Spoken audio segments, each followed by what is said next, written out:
O episódio de hoje é especial para você, que assim como a gente ficou esperando ansiosamente pelo NFL Sunday. Esse episódio é para você que também ficou desesperado quando você viu o papel picado caindo em cima do time do Los Angeles Rams logo após o final do último Super Bowl. Esse episódio é para você que não aguentava mais ficar ali, só na pré-temporada. Esse episódio é para você que acompanhou a gente aqui do Pads e Regatas Podcast na nossa promessa cumprida de exclusividade de programas só sobre a NFL até a mesma voltar para a nossa telinha. Bem, esse episódio aqui é para você que estava mais do que ansioso para a semana 1. Ela chegou, ela passou, e agora nós aqui do Pads e Regatas Podcast, eu, Otávio Ribeiro e o Flávio Merencio, ter o maior prazer do mundo em recapitular tudo que de melhor aconteceu na primeira semana. E claro, vamos discutir alguns teminhas gerais, como a corrida para o Defensive Player of the Year, que começou tão quente, mas tão quente que a gente tem mais de uma mão cheia de candidatos. A gente também vai falar sobre o time que aparentemente está criando sua versão do álbum branco.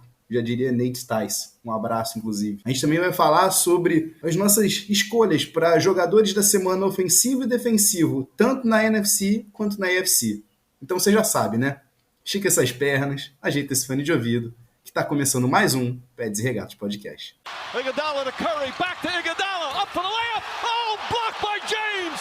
LeBron James with the rejection. Wow. Oh my goodness.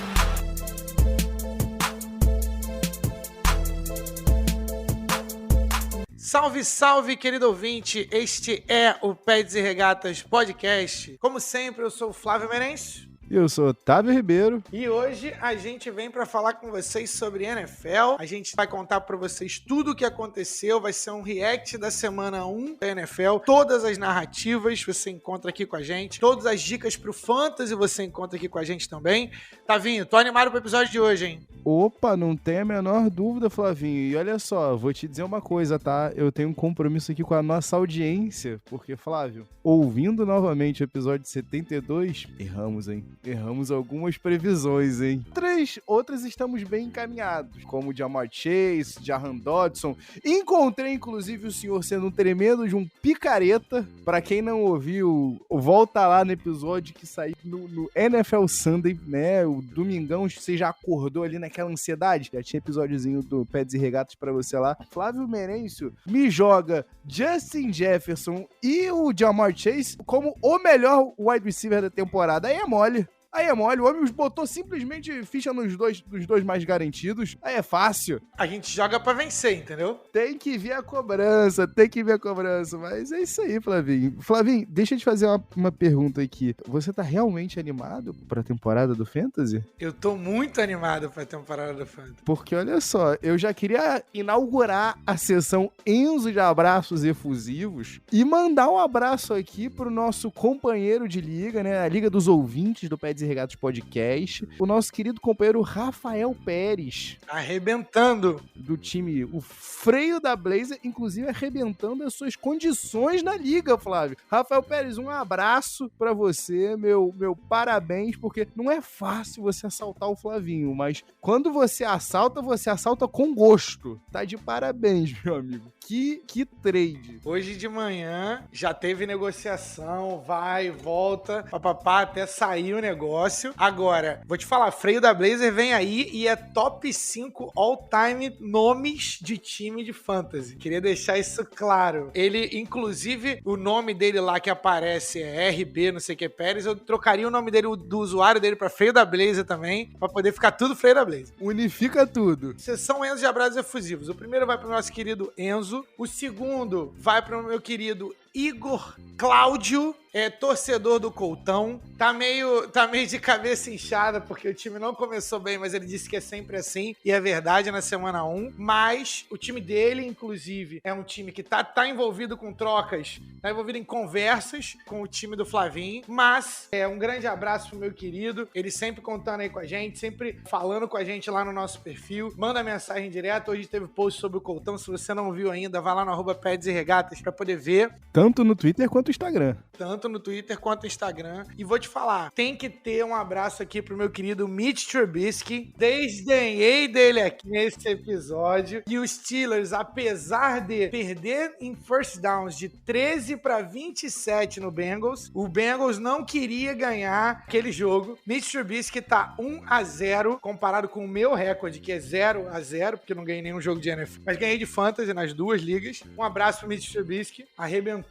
Vamos ver até quando o sonho dura, meu querido. Vai, voa. Continue coletando cheques. E do teu lado, tá vindo? Flávio, aqui tem bastidores, aqui tem informação. DeAndre Hopkins, do senhor Igor Cláudio, quase se tornou Vila Isabelense Roots aqui. Só te digo isso.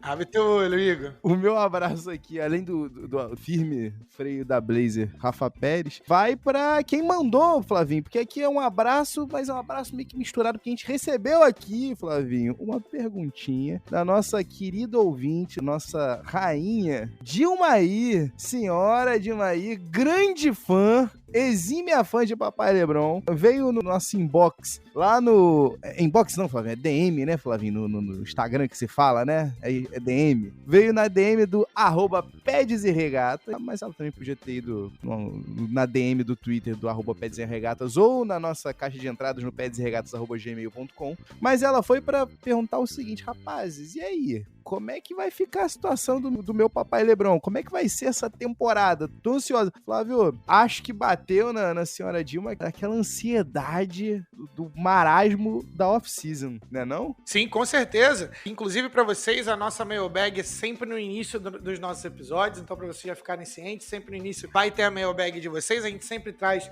nos abraços efusivos, mas a gente também vai trazer a mailbag no início. Falando sobre LeBron, episódio sobre NFL, mas a gente também fala de NBA aqui. LeBron é um dos meus jogadores favoritos. Eu acho que ele tá numa parte diferente da carreira agora, que agora é sobre o legado. Em breve vai ser sobre o filho dele, mas sobre os filhos dele. Isso a gente fala em um outro episódio. Agora, o que precisa acontecer é o Russell Westbrook sair de LA. Não dá pra isso acontecer. Enquanto isso não acontecer, eu não acho que o Lakers vai bem esse ano, não. LeBron, eu acho que ele, estatisticamente, ele tá indo bem. Ele não é o mesmo jogador defensivo que era antes, mas do jeito que tá, eu acho que o Lakers não vai longe, não. O Russell Westbrook, a troca do Russell Westbrook precisa sair. E você, tá vendo? O que você acha? Eu não vou ser tão taxativo assim quanto o Russell Westbrook, porque você sabe que eu gosto do cara, eu não largo o pé desse MVP winner lá de 2016. Agora, Flávio, deixa eu te fazer uma pergunta. Você falou do LeBron e o legado. Ouvi uns papinhos aí nessa off-season de que talvez o LeBron não queira jogar só com o Bronny Jr., talvez ele queira jogar com o Bryce. Oi! Foi ventilado isso aí também. Uma coisa eu digo pra senhora, tá? Você pode ficar tranquilinha que a gente ainda vai ver Papai LeBron por muitos e muitos anos na liga, tá? Isso aí é confirmado. Se o Brady pode, por que LeBron James não pode? Não, e detalhe, é sempre bom lembrar que com 38 anos o cara fez 30 pontos por jogo. E o homem cuida do seu corpo como se fosse um templo. Agora aqui, isso é no pun intended, né, Flavinho? Mas um forte abraço e obrigado pela audiência, dona Dilma.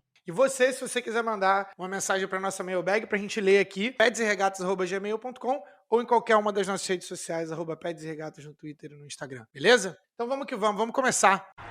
319, 319, Flávio Merencio, a parada é a seguinte, tudo bem, a gente errou, logo no bloco inicial, na abertura aqui, tu já pensou, putz, já até sei onde é que errei. Erramos. O golpe foi sentido. Trubiscohólicos Anônimos está em efervescência nesse momento. Não, mas eu digo o seguinte, você não errou, porque você é um trubiscahólico. Então você tá do lado certo da história. Eu voltei pra ouvir e eu botei esse jogo. Esse era o jogo que, pra mim, seria quase que o Steelers ganha, mas eles perdem. No final, o Steelers ganhou de fato, inacreditavelmente. Mas, Flávio, olha só, vamos fazer um meia-culpazinho aqui, vai. A gente teve 2 jogos que chegaram até overtime. Nos últimos minutos a gente pensou, peraí. A gente vai ter a abertura da temporada com 2 empates. Um de fato rolou no jogo do Indianapolis Colts do Igor, 20-20 contra o Houston Texans de Davis Mills e Love Smith. Chegou a estar 20-7 pro Texans, hein? Pra você ver. E o pior, como o Igor bem mencionou pra gente, é o melhor começo de temporada do Indianapolis Colts desde o quê? É 2013, Flávio? Isso é sério? Isso procede? Inacreditável. Os times do Colts não começam bem. Tem alguma coisa na água do Colts, não tem jeito. É aquilo, são duas coisas garantidas, que a temporada que vem vai começar com um novo quarterback de titular em Indianapolis Colts e que a primeira semana não vai ser lá aquela beleza dos resultados, mas de fato é o melhor resultado pro Colts, melhor começo de temporada desde 2013. No field goal, ou na ausência de um field goal, foram, né, como já mencionamos aqui, o Pittsburgh Steelers desbancando os atuais campeões da AFC North e também da AFC como um todo no Cincinnati Bengals. E Flavinho, deixa eu te fazer uma pergunta, você entendeu em algum momento o que foi a tomada de decisão do Denver Broncos no finalzinho do Monday Night Football? Os caras deixaram de chutar um field goal para depois tentar fazer o chute mais longo da história? Que? Seria o segundo mais longo, né? Que o mais longo é do Tucker, de 66, e dele seria de 64. Mas assim, ainda assim, a maior distância, né? O chute de maior distância do Brandon McManus, que é o kicker do Broncos, era de 61. Tem algumas coisas ali que a gente tem que falar nesse jogo. O Russell Wilson estava no lugar em que foi a casa dele durante mais de 10 anos. Então, assim, se você é o Russell Wilson, número 1, você tem que pedir a bola, nesse caso, o famoso botar a bola debaixo do braço. Detalhe, hein? Vaiado. Bem lembrado, a torcida de Seattle é famosa por ser muito emotiva e aquele estádio, melhores estádios, assim, é uma das melhores torcidas, melhor dizendo, porque quem faz o estádio é a torcida. É um dos estádios mais bonitos, com certeza, o Lumen Field, mas é de fato uma das melhores torcidas, uma das maiores torcidas mais apaixonadas. Agora, vou dizer o seguinte: primeiro, Denver, a execução de Denver, horrorosa. Denver era pra ter ganhado esse jogo, 2 oportunidades, fumble dentro da red zone. Meu Deus, que falta de execução horrorosa. Uma vez com o Melvin Gordon e uma vez com o Javonte Williams. Então, assim, os dois running backs dos caras mais bem pagos fizeram fumble na linha de touchdown. Então era gol, era para o gol. Então, assim, não era pra ter sido tão apertado assim. Mais um exemplo de um time não querendo ganhar o jogo. Russell Wilson, drive da vitória. Eles tinham conseguido passar, ter first down, falta, voltou o jogo, 3-14. Bola na mão do Javonte Williams, que fez uma jogada excelente, 10 jardas, o time tá quente, 4-5. Russell Wilson dentro do que foi a sua casa. Você tem um quarterback que não sentiria a pressão desse jogo, era o Russell Wilson, que ele tá acostumado a jogar naquele ambiente, e aí você gasta o tempo pra poder pedir um timeout, isso aí não teve explicação, um quarterback de 250 milhões de dólares, e você bota um kicker pra tentar um chute num campo que é aberto de 64 jardas. No primeiro chute, que a galera pediu o timeout, ele tinha distância, mas não tinha precisão. No segundo, a bola não chegou. Aí vem tudo. Quarterback, primeiro jogo dentro do Broncos, um jogo emotivo, um head coach calouro, primeira vez do Nate Hackett. Dá pra ver que ele tava visivelmente nervoso na conferência após o jogo. Não tem explicação. Se você vai perder esse jogo, você perde na mão do Russell Wilson. E aí ninguém te questiona. Porque ninguém vai te questionar se você não chutar um kick de 64 jardas, entendeu?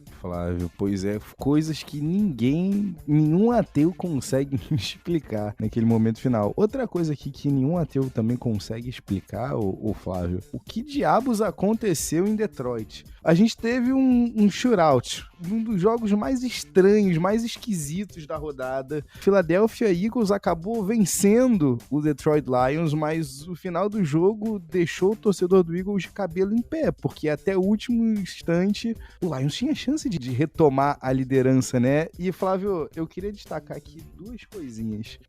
A linha do Eagles, por melhor que seja, né, no papel, por melhor que seja o trabalho do Jeff Stoutland, no final das contas foi uma peneira no domingo. E aí a gente tem aquela eterna discussão do, poxa, mas espera aí, é o Hurts que não sabe fazer uma leitura e sentir o pocket colapsando e tentar fugir, né, dos pass rushers aqui, ou é só ausência de tempo pra ele? No final das contas é aquilo. Se o jogo do Indianapolis Colts e do Houston Texans soou como uma derrota pros 2 times que empataram, esse jogo ainda soa um pouquinho como uma derrota pro Philadelphia Eagles, que ganhou do Lions. Tu não acha, não? Com certeza, cara. Pode falar qualquer coisa, mas os times do Dan Campbell, eles lutam até o final. Eles acreditam até o final. Cara, eu sou muito fã de ouvir o Dan Campbell falar. É inspirador. Então, assim, você vê um time lutando, um time que claramente tem menos talento no geral.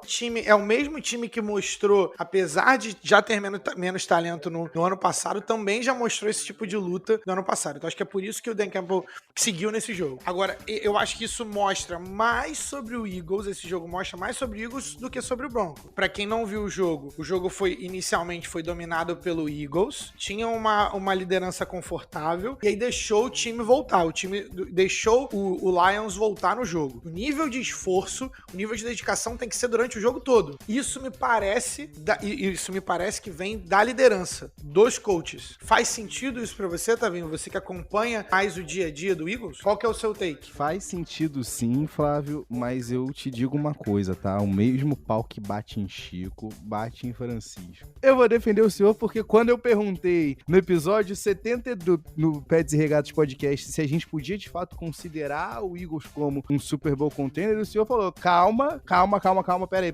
Muita calma nessa hora, é muito fácil você ser campeão da NFL em agosto, né? Mais fácil ainda você ser campeão ainda em julho. Agora, você tem que entrar em campo, né, de fato. E o Hurts, querendo ou não, apesar de ter números, né, que o botam com patamares que outros quarterbacks pares contemporâneos ele não tem, né? Ele chegou nesse último jogo a 4.000 jardas passadas e mais de 1.000 jardas corridas, né, em 20 jogos como titular, e nenhum quarterback da história da NFL tinha chegado nesses números. Mas é aquilo, né, Flavinho? Os números per si não falam toda a verdade. Então, assim, kudos pro senhor que tentou abrir meus olhos sofredores aqui de clubista. Todo ano a gente tem um campeão da pré-temporada, né? Um campeão da off-season. O Eagles realmente mexeu muito bem. Palmas pro general manager. Mas, assim, a gente precisa entrar em campo, né? Pra poder fazer. Eu acho que também é algo que parecido com o que aconteceu de fato, né? Lá em Atlanta, né?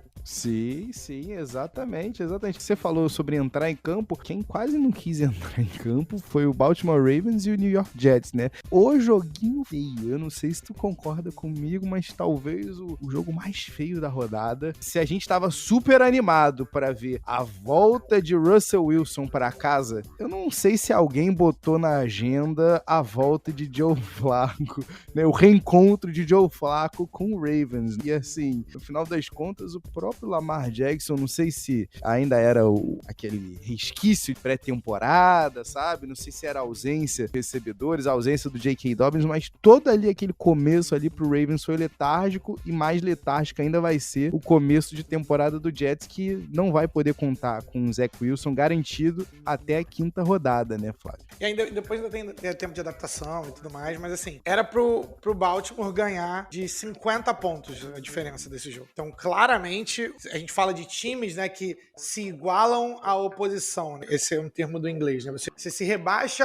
ao talento do time que você está jogando, o que é algo muito ruim, né? Porque só vai querer jogar o teu melhor jogo contra times bons, ganha essa temporada também batendo os times ruins, e não sendo surpreendido por times com a qualidade técnica mais baixa, não deixando os caras competirem mais do que você. E o futebol americano tem muito disso. Você pega um time que entra de salto alto, mesmo de times pequenos, mesmo times com talentos menores, ainda continua sendo a NFL. Então você pode tomar, a qualquer momento, você pode tomar um vareio, assim como o Jacksonville bateu o Buffalo Bills ano passado. Aquele mesmo Buffalo Bills que foi lá com aquele jogo lá no Arrowhead e tudo mais. Se você demole na NFL, você achar que já tá garantido, você vai tomar um vareio dentro de casa, fora de casa, onde que seja. Se o Jets vem um pouquinho melhor, o Baltimore não leva. Foi feio. Foi o jogo mais feio da temporada. Da temporada não. Da temporada, né? Da semana, só teve semana 1. Né? Mas tu não tá mentindo? Não tô errado, tá mentindo? Né?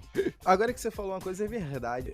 Quanto a isso de na NFL, literalmente tudo pode acontecer. Tudo bem que os próximos casos aqui que a gente vai comentar, a vitória, na realidade, do Chicago Bears pra cima do San Francisco 49ers em Chicago, né, por 19-10, tem a sua especificidade. No caso, um jogo em condições climáticas tenebrosas, chuva em Chicago que inundou a cidade, então as condições lá no Soldier Field estavam qualquer coisa de cruz credo. A gente teve outro resultado, um tanto quanto surpreendente, que foi o Minnesota Vikings passando o trator para cima do Packers do Aaron Rodgers, que sim, de fato, sentiu a ausência, né, do Davante Adams. E a gente teve o jogo do Giants, né, o Flavinho, ganhando do Tennessee Titans, num jogo onde Saquon Barkley teve a sua ressurgência. Então, assim, olha só, a gente tá falando de uma vitória do Giants, a gente tá falando de uma vitória aqui do Vikings, e a gente tá falando aqui de uma vitória do Bears. Então, assim, olha que incrível, olha o quão mágica é a NFL, né, Flávio? A gente espera tanto tempo, é tão pouco jogo que a gente tem, né, ao longo dessas próximas 17 semanas, se a gente for botar no agregado comparado às demais ligas, mas o quão fantástico, o quão incrível é. É nesse momento que a gente para pra pensar aqui, que nesse caso, o jogo na NFL é o maior ativo do Roger Goodell, porque essa vitória inesperada que a gente vê o quão incrível a liga é, né?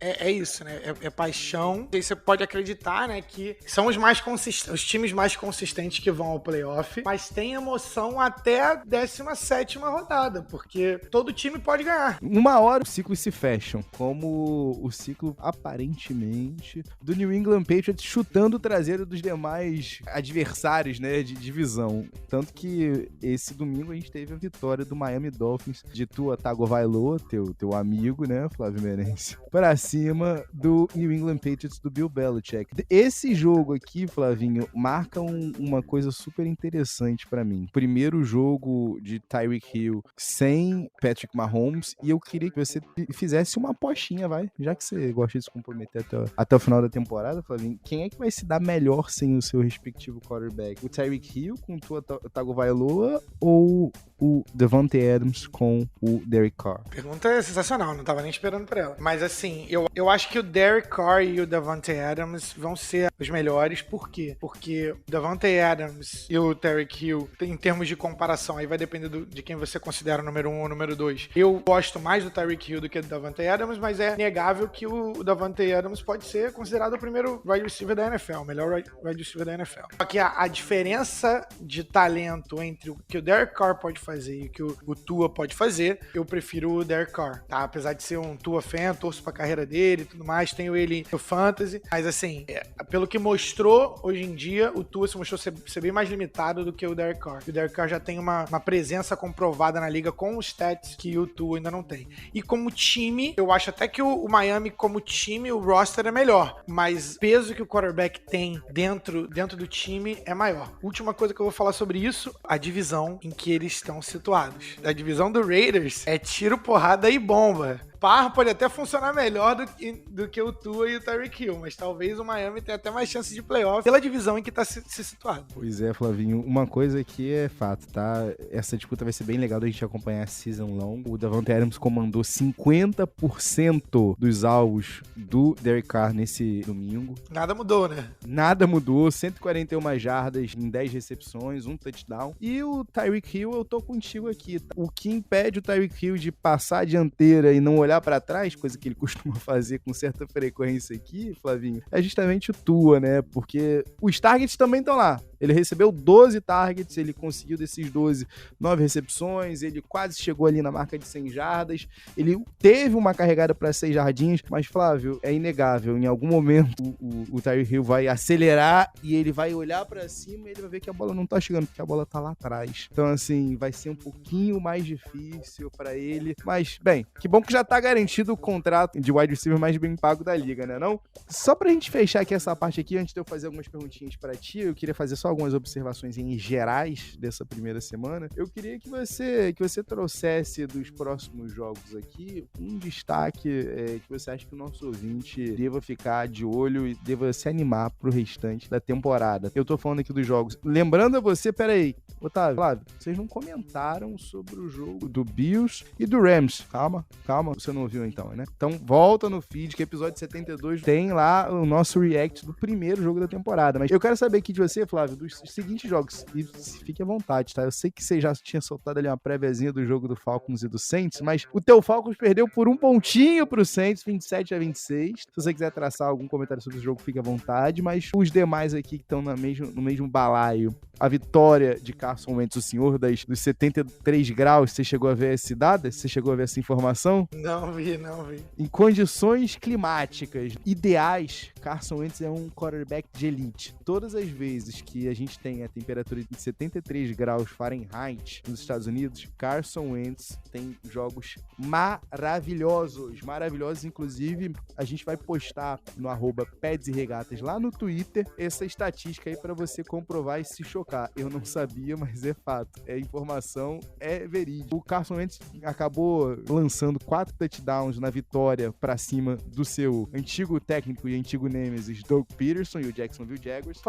Eu queria que você não comentasse ainda sobre o Kansas City Chiefs e Arizona Cardinals, porque eu queria fechar a rodada em si com esse jogo, mas as 3 opções aqui que a gente tem são o jogo do Falcons e Saints, o jogo do Jacksonville Jaguars e Washington Commanders e o jogo do Tampa Bay Buccaneers e o time da América, o Dallas Cowboys. Você tem alguma observação especial de algum desses 3 jogos? Cara, eu acho que a gente precisa falar, apesar do Dak não gostar, né? Mas é importante falar das injuries dele. Um abraço pro Dak, eu sei que você tá escutando.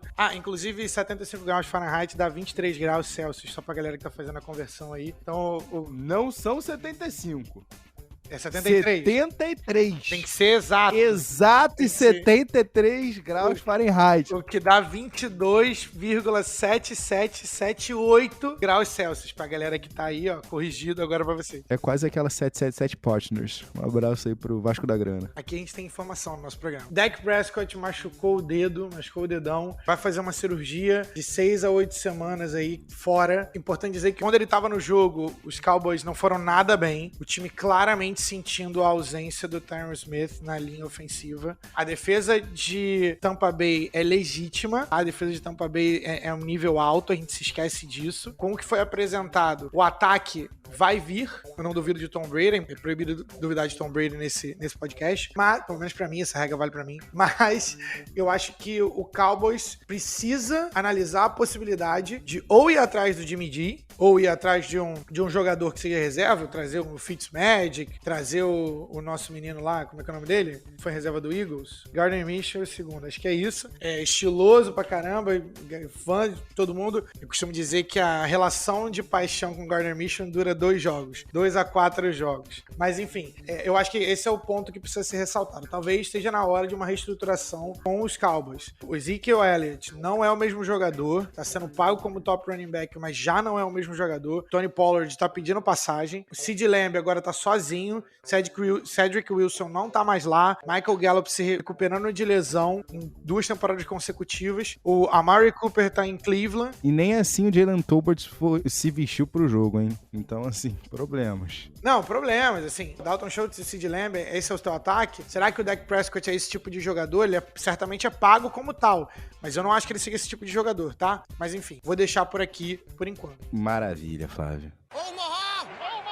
Pois é, Flavinho, pra gente fechar aqui a rodada número 1, eu queria deixar esse grande finale com o jogo entre o Kansas City Chiefs de Patrick Mahomes contra o Arizona Cardinals do Kyler Murray. Flavinho, a gente especulou bastante como é que ia soar esse ataque, né, do Kansas City Chiefs sem o Tyreek Hill, né, sem todo o espaçamento que o Tyreek Hill trazia, né, toda a verticalidade que ele trazia, né, toda a velocidade que ele trazia, a multiplicidade de ações que ele fazia, né, sendo um só. E a gente comentou isso aqui até no último episódio. O Chiefs buscou, pelo menos a gente imaginaria, né? A gente estava vendo na temporada, em outros wide receivers, cumprir algumas das funções do Tyreek Hill. E a gente se preocupou bastante até, mais do que a gente deveria, eu acho, com o futuro do Patrick Mahomes. Como é que ia ficar o Patrick Mahomes, né? E, Flavinho, vou te dizer que, como é que ele ficou? Mais da metade dos passes do Patrick Mahomes foram para first down.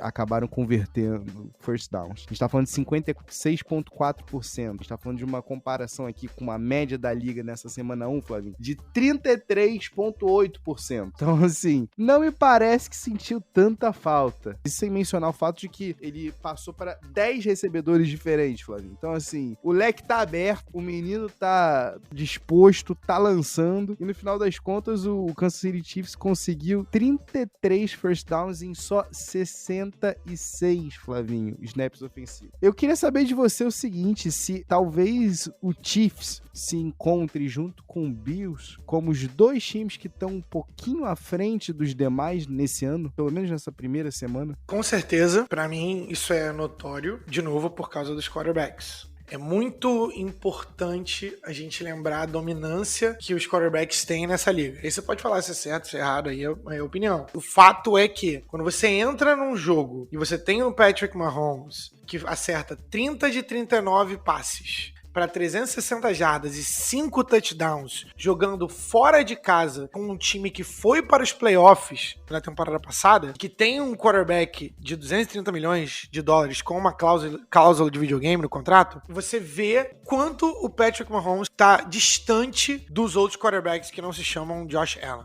Ah, mas Tom Brady, galera, o maluco tem 45. Não é o mesmo Tom Brady. Sim, na hora que o sapato aperta, o cara é bom. E é o que importa. O que importa são os títulos, beleza, tranquilo. É também o que eu acredito. O Patrick Mahomes já fez isso tantas vezes, nessa jovem carreira dele, que ele cai na mesma coisa que o Tom Brady e o Peyton Manning, que é: eu sou tão bom que você se acostuma. E você perde a mágica de dizer, caraca, olha o que esse maluco tá fazendo. O Patrick Mahomes tem, e isso eu não falo pra qualquer jogador, né? O Patrick Mahomes legitimamente tem potencial pra ser o maior jogador da história da liga. E aí sim, coloquei nessa frase que tem um maluco que é o Tom Brady, tem outro maluco que é o Jim Brown, tem outro maluco que é o Joe Montana, tem outro maluco que é o Jerry Rice. E aí você pode escolher qual é o teu GOAT.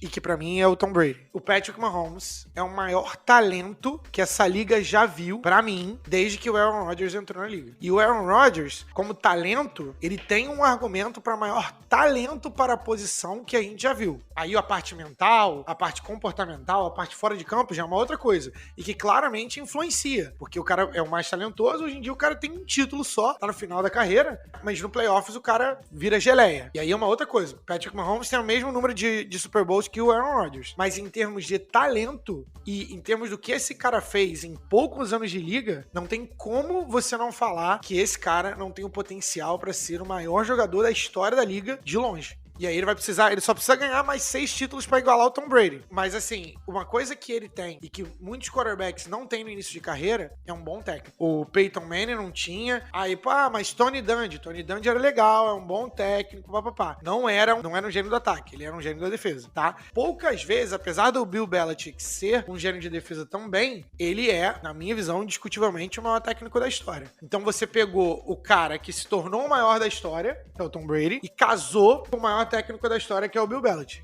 Um ajudou o outro a construir o legado do outro. E aí tem a outra discussão, que é uma discussão entre o ovo e a galinha. Andy Reid, que é um baita de um técnico e é um gênio ofensivo, com o Patrick Mahomes, e aí tu pode adicionar, né, com o Travis Kelce, com o Tyreek Hill na época, né, e tal, tudo convergindo pro cara ser bom. E aí tu fala assim, não, mas agora o Tyreek Hill foi embora, por isso que a galera tava com medo, não sei o que, papá. O cara vai dentro de Arizona e solta 5 touchdowns. Quase 50% dos passes que o cara deu foi pra first down. E com Juju Smith-Schuster, o Juju Smith-Schuster da segunda parte da carreira dele, não é aquele, algo chamado Marquez Valdes-Scantling, Sky Moore e sim, Travis Kelce. E Mecole Hardman, não se esqueça do seu garoto. O meu menino. Não se esqueça do seu garoto. Flávio, gostei muito de como você foi conduzindo, porque eu queria chegar justamente aqui. Eu fiz questão de anotar aqui. O Nate Tice, do The Athletic, usou uma comparação aqui bem legal, que realmente o Kansas City Chiefs, do Mahomes e do Andy Reid, né, era conhecido pela explosividade, pelas big plays. E agora, Flavinho, nesse domingo, nenhuma jogada do Chiefs teve mais do que apenas 35 jardas, Flavinho. Nenhuma, durante o jogo inteiro. Dentre esses 66 snaps ofensivos, dentre esses 33 first downs, dentre tudo isso, nenhuma teve mais do que 35 jardas. E aí o Nate Tice diz que o Andy Reid e o Patrick Mahomes estão no meio do processo de criação da versão deles do álbum branco dos Beatles, meu amigo. Eu achei isso incrível, Flavinho. Incrível. E você pode ver que logo no primeiro drive da temporada, né? Logo na primeira música, né? No single que encabeça o álbum, os caras mandaram, Flavinho, se liga só nesse primeiro drive. Foram 11 jogadas. Nenhuma delas o Chiefs perdeu jardas, nenhuma delas o Chiefs voltou. Até tivemos 2 passes incompletos. E a gente teve uma corridinha que não resultou em ganho algum. Mas de resto, Flavinho, era um time metódico, usando ora conceitos mais simples, ora um pouco mais elaborados, personnel diferentes, envolvendo tanto um running back e 3 tight ends, quanto 2 running backs e 2 tight ends. Então, assim, é poesia mesmo. É bom demais ver que o Patrick Mahomes, com todo esse talento que você trouxe aqui, Flavinho, casou com um técnico que ainda sabe alguma coisinha ou outra de armar um belo ataque na NFL, né? E que se adaptou, né? Se adaptou ao longo dos anos. É o mesmo técnico do Donovan McNabb naquela final de conferência contra o Atlanta Falcons do Michael Vick. É o mesmo técnico, é essa mesma pessoa. Há hoje quase 20 anos atrás, né? Isso é muito maneiro do Andy Reid ter sobrevivido ao tempo, sabe? Kudos pra Andy Reid. Última coisa antes da gente sair, antes de a gente ir pro outro ponto. 2 fatos que são aterrorizantes pra você. Primeiro fato é a possibilidade de que somente agora Patrick Mahomes está adentrando o prime da sua carreira. Isso é assustador, sendo o que ele já fez no início da carreira dele, incluindo uma temporada de 50 touchdowns e MVP. Esse é assustador pro resto da liga inteira. E o fato, aí esse é mais pra mim mesmo, dado isso, o meu quarterback ser Marcus Mariota. Essas 2 frases, elas estão acontecendo no mesmo plano. Na mesma linha do tempo atual, entendeu? Ao mesmo tempo que em Kansas City tem o Patrick Mahomes entrando no prime, em Atlanta, que é o time que eu torço, Marcus Mariota, aquele é o starter do meu time. Essas 2 coisas são verdade. Esses 2 são assustadores pra mim. E dá pra ver o quanto o meu time tá longe de voltar a competir qualquer coisa. Pimbolim, entendeu? Olha, eu queria mandar um abraço aqui. Eu sei que a gente não tá na sessão de abraço a vocês, mas eu queria mandar um abraço pra uma pessoa que se encontra num local tão ruim quanto o seu, Flavinho. Um abraço pra Vinícius Grossi, torcedor do Carolina Panthers, que eu confesso a você que eu não sei quem tá pior, você ou ele, porque pelo menos você ainda pode dizer que tem um calor aí, pode trazer alguma coisa diferente. É sempre bom a ideia de um jogador, é sempre melhor a ideia de um jogador do que o que ele de fato é, né, na maioria das vezes. Mas eu não sei o que é pior, o teu caso ou o dele que tá vendo a disputa, né, no QB Room entre Sam Darnold, Schwarzenegger e o Baker Mayfield, né? Então, assim... Com o Matt Corral ali, né? Tá machucado, salvo engano. Machucado, garantido fora do ano. Reflexões, desabafo do torcedor aqui.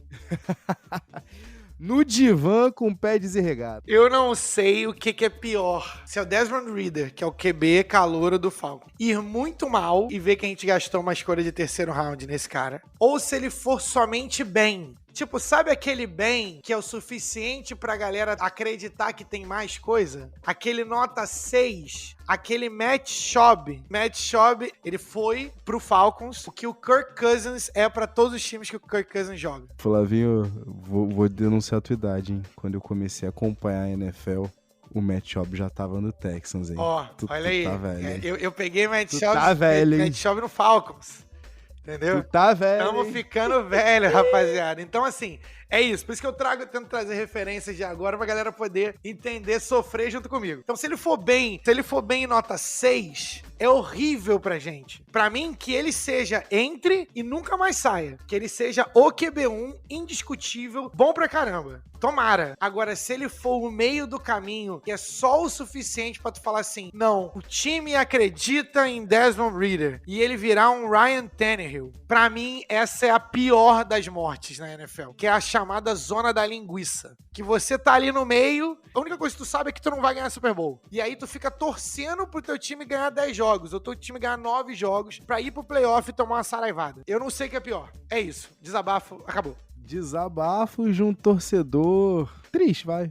Torcedor em Eu desespero, mas... gostaria de usar uma palavra mais poética, tipo puto. Licença poética você possui, Flávio Meirense. O podcast é seu também. Então podemos seguir, que eu já tomei bastante tempo com o desabafo. Maravilha, então. Flávio Meirense, vamos falar de coisa boa. Vamos falar, então, de quem chegou pra fazer a diferença. Vamos falar aqui de estreias. Na verdade, eu quero saber de você quem foi a maior, né? Não a maior, a melhor estreia da semana 1 na NFL. E aí, aqui tá valendo tudo, Flavinho. Desde a adição do Free Agency, desde chegada em troca, desde calouro, desde jogador chegando na cidade onde passou trocentos anos da vida. Fica aí a teu critério. Eu tenho pra mim aqui que a melhor estreia, sendo bem clubista aqui, Flavinho, foi do A.J. Brown, que teve 155 jardas no seu jogo de estreia com a camisa Midnight Green do Philadelphia Eagles. Ele se tornou, Flavinho, já nesse primeiro jogo, o wide receiver com a melhor estreia em número de jardas. Antes desse número aí, já que você trouxe o nosso querido Schaub, ele se tornou o wide receiver com o maior número de jardas recebidas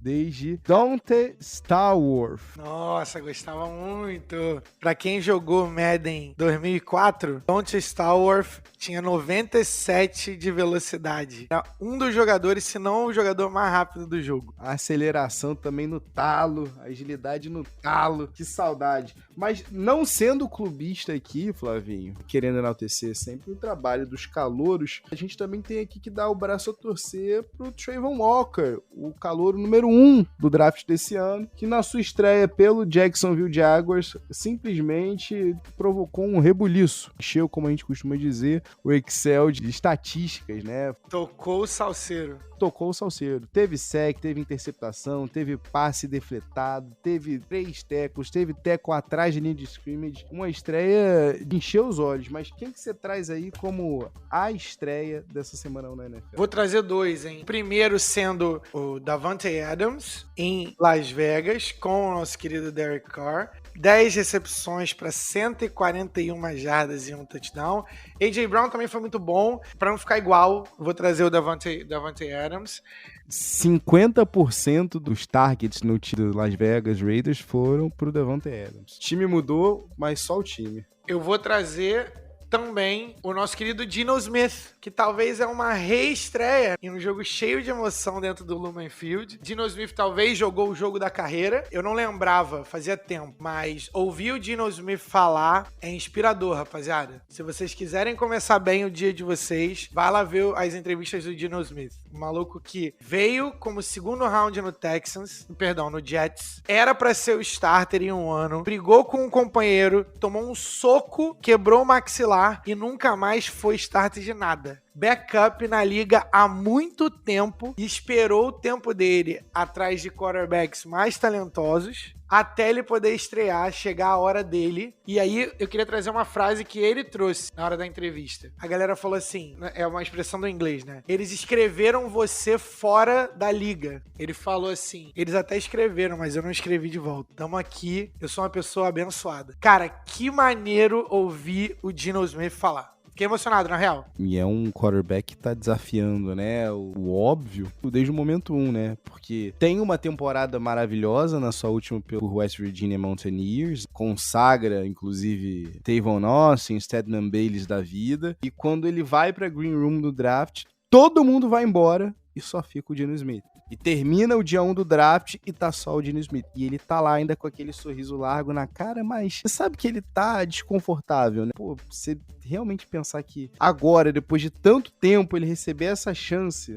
Eu tô contigo, Flavinho. Eu cederia aqui o meu clubismo, eu deixaria meu clubismo de lado pra concordar contigo como a estreia sendo o Geno Smith. Mais que merecido. Vamos antes de a gente chegar no nosso crunch time aqui, vamos só tocar por 2 pontinhos bem rápidos, porque nem tudo são flores, Flavinho. Tivemos lesões nesse meio do caminho. TJ Watt, o medo era de que ele tivesse rompido o músculo do peitoral e fosse ficar de fora do restante da temporada, mas aparentemente não. É algo não tão severo assim, não tão grave. grave, então inicialmente é esperado que ele fique de fora entre 6 a 8 semanas. 8 semaninhas que também é o período que Elijah Mitchell, running back do San Francisco 49ers, vai ficar de fora após uma lesão no joelho, certo? Joelho que também é o mesmo problema do Jamal Adams e do Keenan Allen. Os dois casos aqui de um grau diferente. O Jamal Adams tá já com certeza fora da temporada, porque além do joelho ainda teve uma lesão no quadríceps. Tá difícil, cada dia que passa aquela troca entre o New York Jets e o Seattle Seahawks fica pior pro Seahawks, ainda melhor pro Jets, né? Trouxe o Jamal Adams pra Seattle. E acho que a mais impactante, eu queria saber de você se é a mais impactante, eu ia pedir pra você dar o teu pódio aqui, tá, Flavinho? Mas a lesão do Dak Prescott, que vai, de fato, complicar bastante a vida do Cowboys, que já começou a temporada, é o único time da NFC East, perdeu mesmo, porque vai ficar sem o Dak pelo menos pelas próximas 8 semaninhas, Flavinho. Olha que terrível, porque acabou machucando, fraturando o dedo. Só pra mencionar aqui outras lesões, o Najee Harris possivelmente escapou de uma lesão mais grave, mas... A imagem foi horrível, a imagem não foi boa. A imagem foi tenebrosa, mas graças a Deus foi só o susto. Quem também ficou só no susto, mas tá ainda com a costela meio baleada, é o Alvin Kamara, mas também esperado para voltar nessa semana 2 ou 3. Quem também ficou de fora, mas por motivos não musculares e nem ósseo, é o T. Higgins, que sofreu uma concussão no jogo de abertura. Mas eu queria saber de você, Flavinho, qual é o teu pódio das ausências mais sentidas? Pra mim, a ausência mais sentida pro Seattle Seahawks, o Jamal Adams, pra fugir um pouco dos quarterbacks, porque ele é o quarterback da defesa, não tem jeito, ele é um líder. Eu gosto muito do Jamal Adams, inclusive, mas eu acho que tem algumas que são potencialmente definidoras de temporada. O TJ Watt pro Steelers, mesmo que sejam 8 semanas, acaba decretando que o Steelers não vai competir nessa temporada. Não competir de a galera não se esforçar, não é isso. É que admite o potencial que o TJ Watt proporciona pro time é uma outra dimensão, entendeu? O TJ Watt tava na cara do Joe Burrow o tempo todo. Não à toa, o cara lançou 4 interceptações. E claro, o Dak Prescott. Dak Prescott em primeiro lugar, porque ele é quarterback e é definidor isso para o Cowboys. E acho que isso também define a temporada do Cowboys como um time que vai ser um recorde negativo, ou seja, mais derrotas do que vitórias. A não ser que o Jerry Jones faça alguma loucura do tipo tentar pegar o Jimmy Garoppolo ou o Gardner Minshew, ou trazer de novo o Fitzmagic. Para você poder tentar manter aí, você teria que ir pelo menos em 50% até o Dak voltar, o que é difícil nessa liga se você tem Cooper Rush no quarterback. Eu acho que é um ano de baixa para os Cowboys. Falar isso na semana 1 é muito ruim, mas sem o Dak Prescott o potencial do time fica bem mais baixo. Flavinho, mas para não dizer que a gente aqui só tá trazendo tristeza pro torcedor do Cowboys, vamos falar de um assunto aqui para fechar antes do nosso crunch time, bem animador pro torcedor do Cowboys. A temporada começou e a disputa pelo Defensive Player of the Year, eu não me recordo a última vez que começou tão quente, né, Flavinho? Porque o atual Defensive Player of the Year, como você bem mencionou aí, o TJ Watt, se machucou, mas antes de se machucar, tava também fazendo um salsa merengue. Rolou interceptação, rolou sec, o cara tava on fuego. Mas o Myles Garrett e o Micah Parsons, cada um arranjou 2 seczinhos pra chamar de seu. Assim como o OG Von Miller. O Khalil Mack, que pela primeira vez na vida dele virou o segundo pass rusher mais importante de uma equipe, tá vendo que isso aí não é tão ruim assim não. Porque enquanto a galera tava ali preocupada com o Joey Bosa, que apesar de receber os double teams, conseguiu um sec meio, o Khalil Mack conseguiu o dobro. O Khalil Mack abriu a temporada com 3 sacks e um fumble forçado. Flavio, mas fala pra mim, tem alguém aí pra você que já desponta como o grande favorito? Porque eu não queria defender meu menino Micah Parsons não, mas ao que tudo indica, essa defesa do Cowboys vai ficar bastante tempo em campo. Vai, é muito legal ver o Parsons e o TJ Watt jogarem no topo dos seus respectivos jogos, assim. O TJ Watt faz parecer com que as outras pessoas estejam jogando um esporte diferente, e o Micah Parsons também é a mesma coisa, porque eles são mais rápidos, mais fortes, mais flexíveis do que a pessoa que tá marcando eles. e eles vão chegar no quarterback. O seu único trabalho é reduzir a eficiência. Ou seja, ao invés de você tomar 3 sacks, você tomar 1 sack. E ajustar a proteção, fazer double team, fazer triple team. Mas eu acho que tá nesses dois, tá? Nesse caso, o TJ Watt saiu, né? Então, o favorito vem pra mim, o Micah Parsons.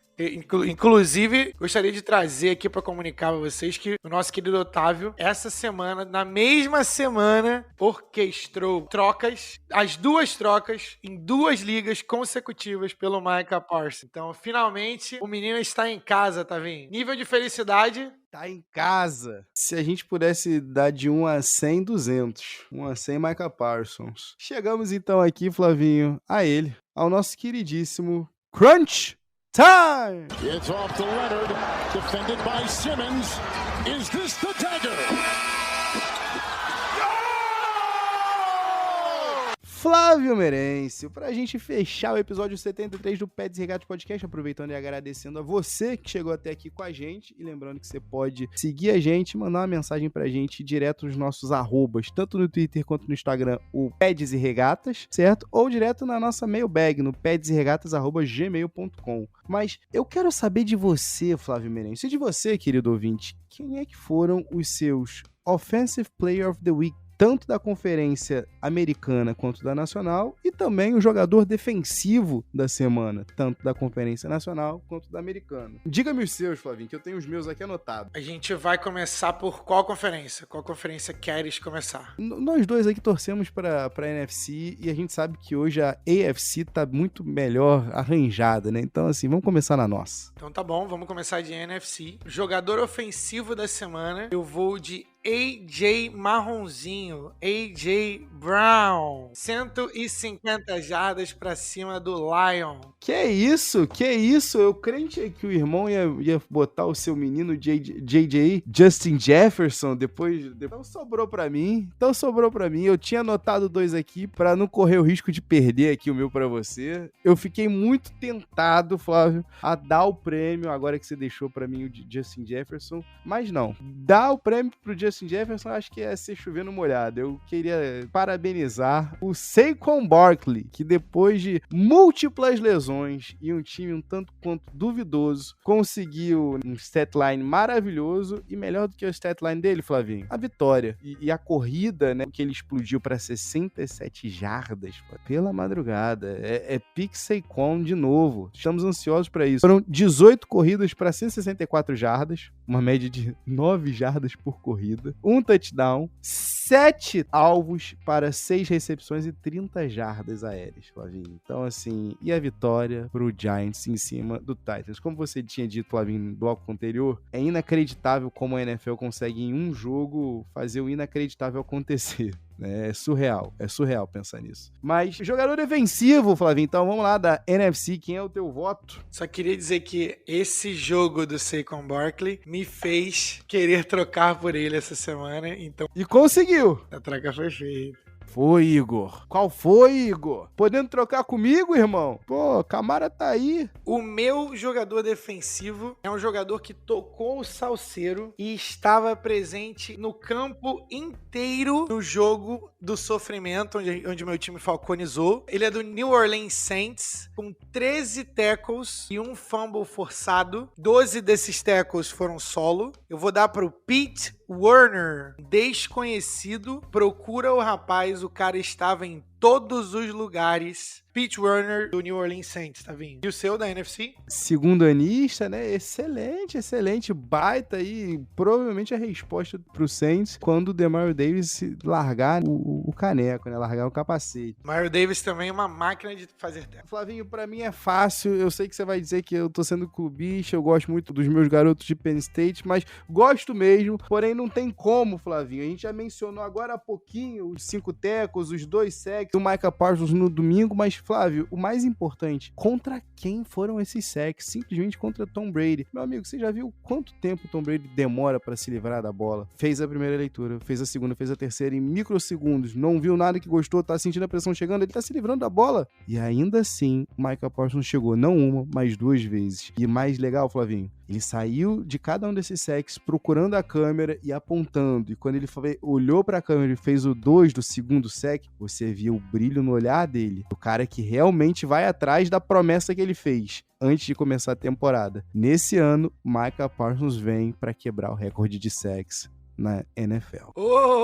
Temos uma nota e me cobra? Ou não vai se comprometer a esse ponto? Eu não vou me comprometer a esse ponto, isso aí eu vou deixar pro atleta. Vou deixar pro atleta que ele já se comprometeu por mim. Isso aí eu só tô acompanhando aqui como espectador e fã. Permita! Mas chegamos na AFC agora, Flávio Merencio. Aqui é difícil não dar o prêmio de jogador ofensivo da semana para um dos dois quarterbacks, né, que lideraram os melhores ataques da liga, né, para Patrick Mahomes e Josh Allen. Ou tô enganado? Não, pra mim é Patrick Mahomes. Josh Allen fez um baita de um jogo contra o time que ganhou o Super Bowl. Ali ele segmentou e ele ferrou todas as casas de aposta, porque as casas de aposta colocaram automaticamente, depois daquele jogo, o Bills como melhores odds pra ser campeão do Super Bowl. Mas o que eu vi do Patrick Mahomes é tipo de dominância contra um time de playoff, um time talentoso que eu não via há muito tempo dentro dessa liga. Pois é, Flávio, eu fico muito tentado a repetir só o teu voto, mas só não vou repetir pra ter um nomezinho diferente, mas acho que a diferença aí das duas interceptações que o Josh Allen teve, né, talvez deem a dianteira pro Patty Mahomes. Porém, Flavinho, é o que você falou, né, foi contra quem eles bateram de abertura, a gente sabe que tem um borboleta no estômago, é um pouquinho diferente, né, e o Josh Allen conseguiu transformar, como a gente tinha falado no podcast 72, Regatas número 72, você vê ali que existe o jogo de querer provar a galera errada e mostrar que não, agora é a nossa vez. Esse é o nosso ano. Então, eu tô animado pra ver se eles vão conseguir fazer Vegas estar certo de uma vezinha. Pra variar, né, Flavinho? Mas vamos lá. Vamos ao jogador defensivo da semana pela AFC. Quem é o teu nome, Flavinho? Cara, pra mim, deveria ser o meu querido TJ Watt. Mas eu vou em outro. Eu vou num cara também do Pittsburgh. Um cara que é um prazer de ver jogar. Os Steelers têm algumas opções, mas eu vou no cara que é absolutamente um gênio no que ele faz. O safety Minkah Fitzpatrick. 14 tackles, uma interceptação e um TD. Me lembra a genialidade do Ed Reed. O Ed Reed é all-timer pra mim, mas também ele tem a fisicalidade do Troy Polamalu. E ele é muito, muito, muito inteligente. Ver ele orquestrando a defesa é um prazer. E eles mereceram essa vitória. Flavinho, e simplesmente, além desses números que você disse, ainda teve um field goal bloqueado pra mandar a partida pra overtime. Como que eu pude esquecer? É verdade. Fez a jogada mais importante da partida. E estava em campo para todos os snaps defensivos do Pittsburgh Steelers. Esse seria o meu voto, Flávio Merencio. Infelizmente você roubou aqui. Eu vou ter que repetir um nome que a gente acabou de falar um pouquinho antes do nosso crunch time, no Khalil Mack, que realmente conseguiu aproveitar. E olha, Flavinho, vou te dizer uma coisa, tá? Sem a publicidade, sem todo o marketing, talvez a gente esteja vendo o Khalil Mack rumando pro melhor ano da sua carreira. Quem poderia imaginar? Porque em 44 snaps, ele produziu e produziu bastante. Eu acho que esse é o melhor tipo de barganha para os times da NFL. O jogador que já passou um pouco do seu prime, ou tá no final do auge da carreira ali, mas que ainda é produtivo por um preço bem mais baixo do que o Las Vegas Raiders pagou por ele, por exemplo. Pois é, Flavinho. Muito que bem. Agora, diga você, querido ouvinte, quem é que foram para vocês os jogadores da semana nas duas conferências? Você sabe, mais uma vez, como é que você encontra a gente, tanto no Twitter quanto no Instagram, pelo @PedsERegatas, ou na nossa mailbag, no pedsregatas@gmail.com. É isso, Flavinho? É isso, meu caro. Grande abraço, pessoal. É sempre bom estar com vocês. Semana que vem a gente está de volta. E peace!